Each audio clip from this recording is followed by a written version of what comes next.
podríamos decir que hay una base o hay unos cimientos que es la estructura física. Y sobre esa estructura física he intentado construir un edificio que he podido llegar a 3 pisos. Supongo que podría hacerse más pisos, pero no da tiempo en una vida relativamente corta como es la vida humana, pues no da tiempo a más, ¿no? Entonces los 3 pisos, el primer piso es el piso de Oz, que es el piso, podríamos llamar que es casi el sótano. Es donde están el inconsciente, es donde está todo eso con lo que de alguna manera venimos, ¿no? Que son zonas que tienen que ver pues con las pulsiones, con los fantasmas, con los miedos. Obviamente todo eso matizado con una época que es una época de represión, de dictadura, y que conllevaba sus propios fantasmas y sus propios espectros del inconsciente, que era el inconsciente colectivo, ¿no? Esa, digamos que es el sótano. Luego hay una planta baja que es la cotidianidad, que es el roto, que es lo que, a nivel calle, ¿no? A nivel calle, tú miras el nivel calle y ves qué hay ahí en la calle, una vez que has subido del sótano, claro, no tienes que subir del sótano. Y ese nivel calle es lo que transmite el roto, lo que ve por la ventana, lo que ve desde la puerta, o lo que ve cuando sale a la calle, ¿no? Y sobre esa planta baja hay un primer piso, que es el piso de Rábago, donde lo que intenta es explicar su experiencia, pero no tanto en ese primer piso como en la azotea. En la azotea no se trabaja, en la azotea simplemente se contempla lo que yo llamo lo vertical, ¿no? De la azotea se ve lo vertical, mientras que en la planta baja se ve lo horizontal. Y de lo que ves desde la azotea es lo que intentas pintar en el primer piso, con tus límites y digamos, no intentando hacer una obra artística, entre comillas, sino intentando explicar con claridad, pero dentro de los lenguajes clásicos experimentados, dentro de nuestra tradición pictórica, intenta explicar cuál es esa visión desde la azotea.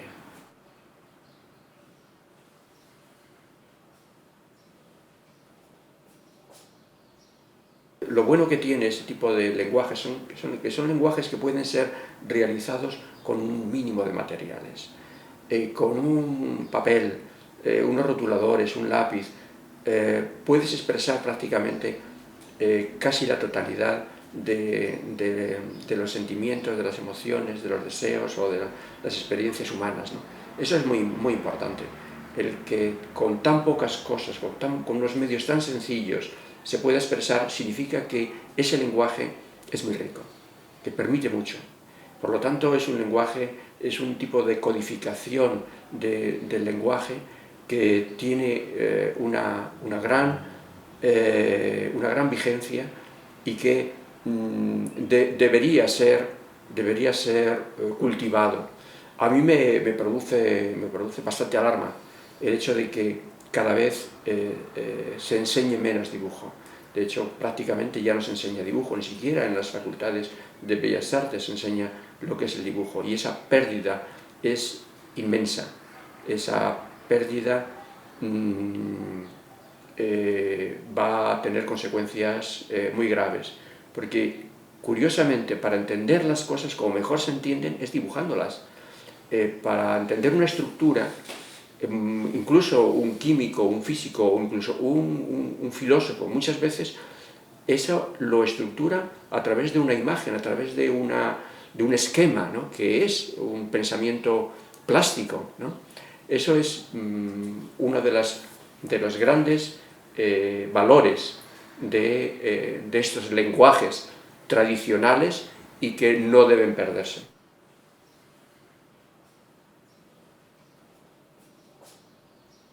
La técnica es sencilla, pero requiere ciertas habilidades, ¿no? Cuando tú coges un rotulador nuevo, pues ese rotulador nuevo es como un caballo nuevo, ¿no? Que tienes que domarlo, ¿no? Entonces la doma, pues lleva un poco de tiempo. Ese rotulador nuevo, ese caballo nuevo, lo puedes usar para ciertas cosas, pero no para otras, ¿no? Es según se va desgastando, según lo vas educando, va teniendo casi un lenguaje propio, ¿no? Por eso tienes que tener los materiales, tienes que tener de distinto tipo de desgaste, y pasa igual con los pinceles, ¿no? Hay los pinceles muy nuevos, prácticamente solo los puedes usar para la primera fase, para la fase de manchado, digo, la fase pues, que utilizas mucho pues, esencia de trementina con muy poco pigmento, ¿no? Para manchar, para ir encajando la idea, ¿no? Luego después, según vas metiendo más color, el color se va haciendo un poco más denso cada vez, va siendo más denso, las siguientes fases van siendo más densas, y necesitas un pincel que ya esté más gastado, que arrastra más color, ¿no? Entonces, cada instrumento se usa para una fase distinta, ¿no? del trabajo. Hay una voluntad explícita en lo que hago, de que no solamente pueda ser leído en el momento en el que ha sido hecho, sino que pueda ser leído y entendido tiempo después, ¿no? Esa voluntad es la que conlleva ciertas normas. Por ejemplo, una de ellas es la de que el lenguaje que utilizo no sea demasiado la moda del momento, ¿no? Sino que cuando tú ves una pintura, muchas veces cuando te puedes dar cuenta de qué momento fue hecho, es decir, pues esto es de los años 60, de los años 70 o de los 90, te das cuenta simplemente porque obedece a unos códigos vigentes, unos códigos plásticos vigentes en ese momento, ¿no? Mi voluntad es que haya lo menos posible de esos códigos, porque eso permite que no quede demasiado anclado en el momento en el que fue hecho, sino que sea de una estética más atemporal, ¿no? Las imágenes permiten una mayor libertad a la hora de expresarte, porque pueden ser traducidas o pueden ser leídas de distinta manera. Las palabras son inequívocas, pero las imágenes pueden ser equívocas o pueden tener distintas interpretaciones, ¿no?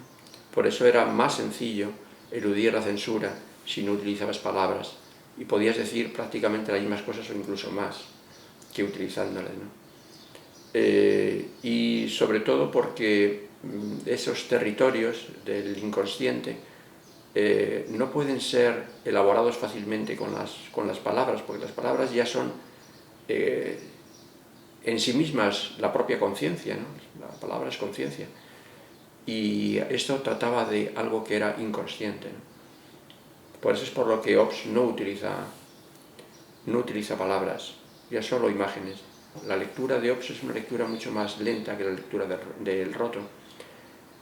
Luego después, cuando tú ya lo ves en conjunto, ves que hay un territorio común, sí, hay un territorio común en lo que estás diciendo. Y, en cierto modo, casi podría decir que están hablando de las mismas cosas, al final, ¿no? Y te das cuenta de que hay un mundo, cada parte de esos tiene un mundo particular, ¿no?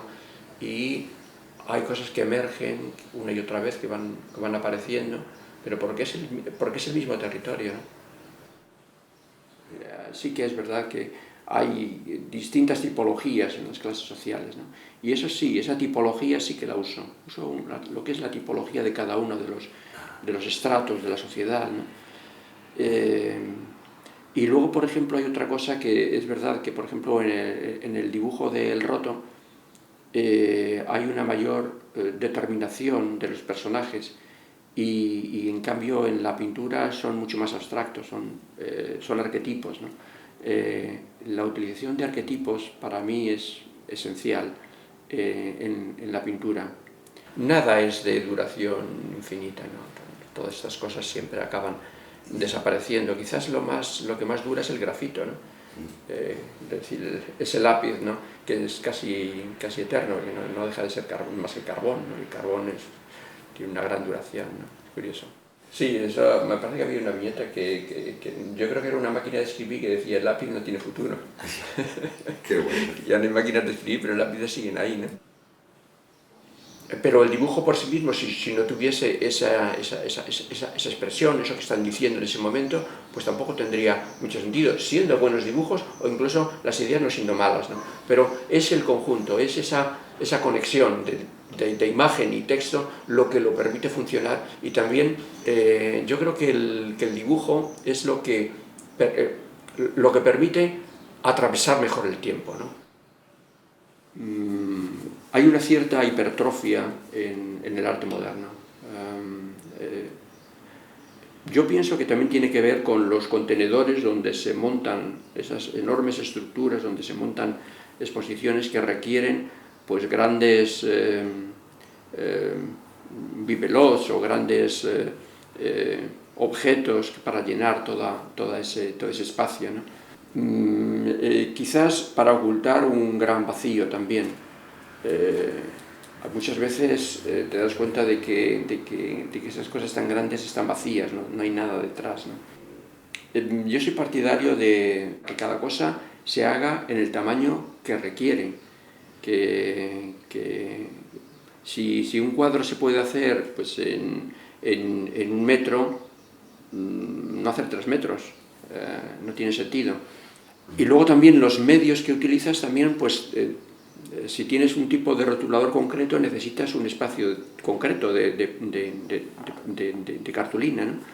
Mientras que si utilizas, por ejemplo, un rotring, pues el tamaño del dibujo es menor, es más pequeño, ¿no? Por eso hay dibujos en la exposición que son mayores y otros que son más pequeños, porque los medios técnicos eran distintos, ¿no? Me gusta mucho hablar de arte, ver lo que hacen otras personas, ver qué hay de valioso en las cosas, por qué es bueno un cuadro y por qué no es bueno un cuadro, qué es lo que cada uno entiende que hay de bueno ahí. Y cuando hablas con pintores que saben, porque es muy difícil saber de pintura, o incluso de dibujo, cuando hablas con gente que sabe, que son muy pocas, te das cuenta de que no es tan arbitrario el por qué una cosa es buena o es mala, ¿no? Que hay unos códigos, que hay unos lenguajes, que hay algo que se puede explicar por qué una cosa es buena o es mala, ¿no?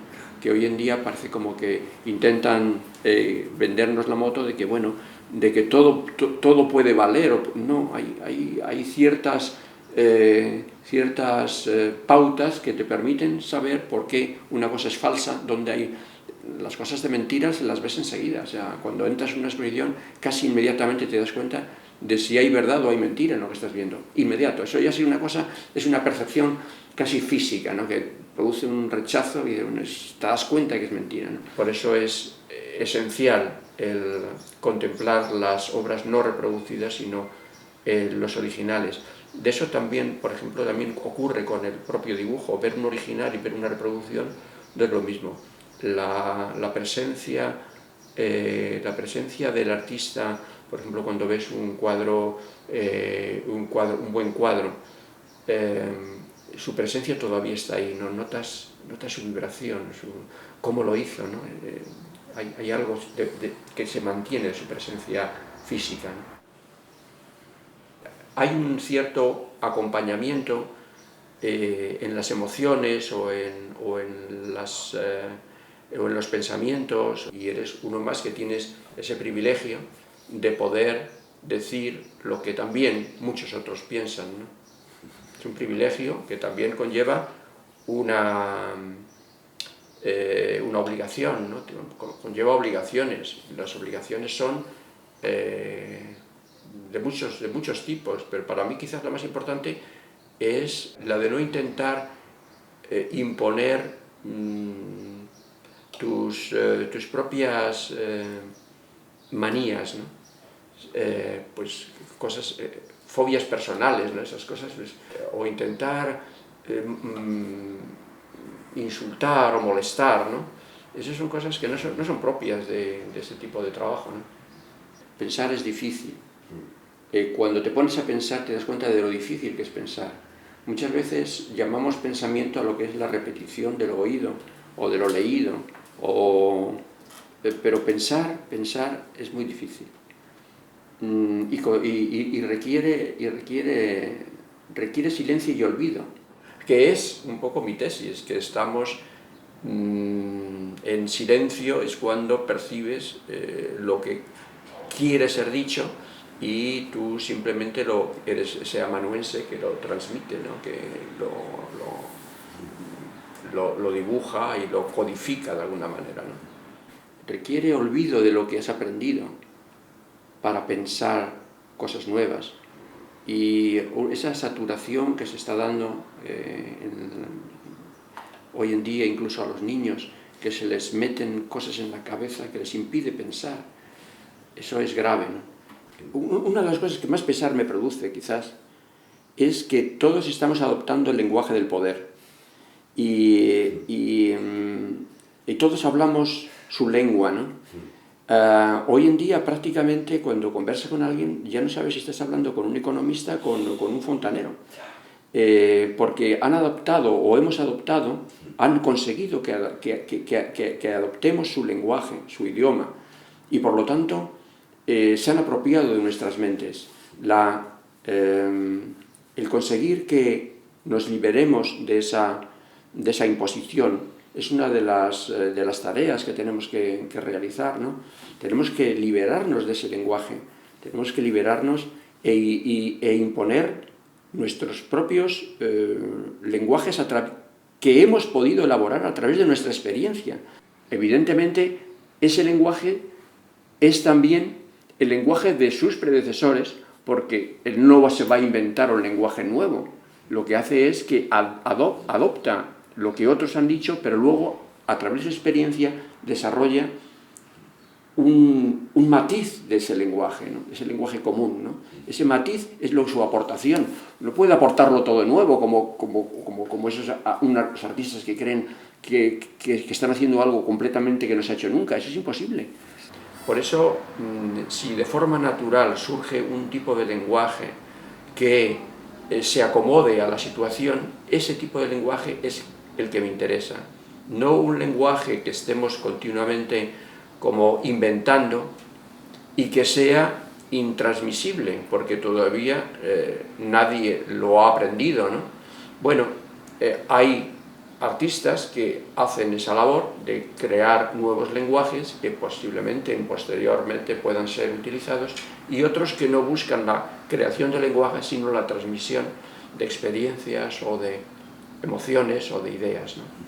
Y son dos tipos de artistas distintos.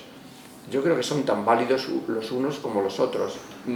Al no haber un exceso de ego en lo que hago, no intento ir más allá de lo que me parece útil, sin que haya una voluntad ni de molestar, porque creo que es una pérdida de tiempo intentar molestar, ¿no? Yo pienso que no es bueno que vayamos exponiendo nuestras fobias o filias en los espacios públicos. Es un territorio de todos y por lo tanto yo creo que ahí deberíamos ser más respetuosos, pero comprendo que hay una pulsión de expresarse que necesita hacerse en algún sitio, y cuando no tienes un medio donde puedan acoger tus expresiones, pues lo haces donde lo encuentras, ¿no?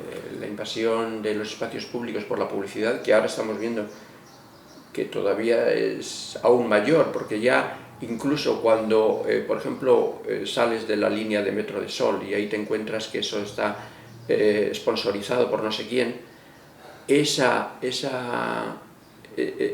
apropiación de lo público por lo privado no es algo casual, no es que simplemente les den un dinero, es que hay una voluntad de destrucción de lo público, que no exista lo público, que todo sea privado, ¿no? Que todo sea negocio, ¿no? Economía, ¿no? Mantenernos alejados de ese lenguaje de lo numérico, del lenguaje de lo cuantitativo, es esencial. es esencial. El estar en perpetuo estado de agradecimiento sería la forma más hermosa de vivir, ¿no? Estar continuamente agradecidos, ¿no? Y sin embargo estamos continuamente cabreados y estamos continuamente exigiendo de los demás comportamientos, acciones y cosas que nosotros no somos capaces ni siquiera de hacer nosotros mismos, ¿no? Exigiéndoles a los demás lo que nosotros no podemos hacer, ¿no? Y en ese aspecto, el aspecto de agradecimiento, para mí, el agradecimiento a los que previamente han hecho cosas grandiosas, ¿no? Cosas que te están alimentando, que te han alimentado, que te han emocionado. Para mí las mayores emociones parten de las visitas a los museos. En los museos, cuando son museos despejados, que no están saturados de turistas que te impiden ver cosas, ¿no? En esos lugares donde se recogen obras, evidentemente no todas las cosas que hay en los museos son buenas, lógicamente, pero cuando ves una cosa buena a la vez, ¿no? Te das cuenta que es buena, ¿no? Cuando ves ese esfuerzo, ese trabajo que han realizado esos artistas que se han dejado la vida ahí, que te han explicado cómo ellos lo vivieron, esa especie como de resumen de su vida, que es un cuadro. Cuando ves eso, esa emoción que te asalta, ¿no? De ver algo verdadero, que es el gran arte. El gran arte no es el arte artificioso, ese arte que intenta imponerse, que intenta afectarte, ¿no? Sino el que se deja estar, se deja ver, se deja vivir, ¿no? Cuando ves eso, estás recibiendo una riqueza tan grande que sientes una emoción muy intensa de agradecimiento, y esa sensación de agradecimiento es algo que debería ser consustancial en nuestra vida, porque estamos continuamente recibiendo cosas de los demás, recibiendo sonrisas, recibiendo amabilidad, o recibiendo su luz, o su forma de ser, su propia presencia física, ¿no? La presencia física del otro. Esa presencia física ya es un regalo, ¿no? Es un regalo. Esa posición de estar agradecido es una posición que nos enriquece y que también nos permite ver más allá de esa trama que muchas veces ponemos frente al otro para juzgarle, para ver qué hay en él de malo, ¿no? Qué parte de él es esa zona oscura que no te va a gustar, que sabes que te está ocultando, ¿no? Esa manera de dificultar la visión con esa trama de prejuicios que tenemos frente a la otra persona o frente a una situación concreta, ¿no? Cuando nos pasa algo, muchas veces no sabemos lo que nos está pasando porque estamos prejuzgando lo que nos está pasando, ¿no? Entonces, esa experiencia directa de las cosas es la que luego te permite, a tu vez, expresarla a otros, ofrecérsela a otros, ¿no? O sea, es un poco la actitud de la visión, de la visión, de lo que es ver realmente, ¿no? No ver con las anteojeras, no ver con los prejuicios, no ver con esas, lo que yo llamo tramas, ¿no? Sino la visión directa de la realidad. Y esa visión es la que luego tú puedes transmitir si sabes hacerlo, claro.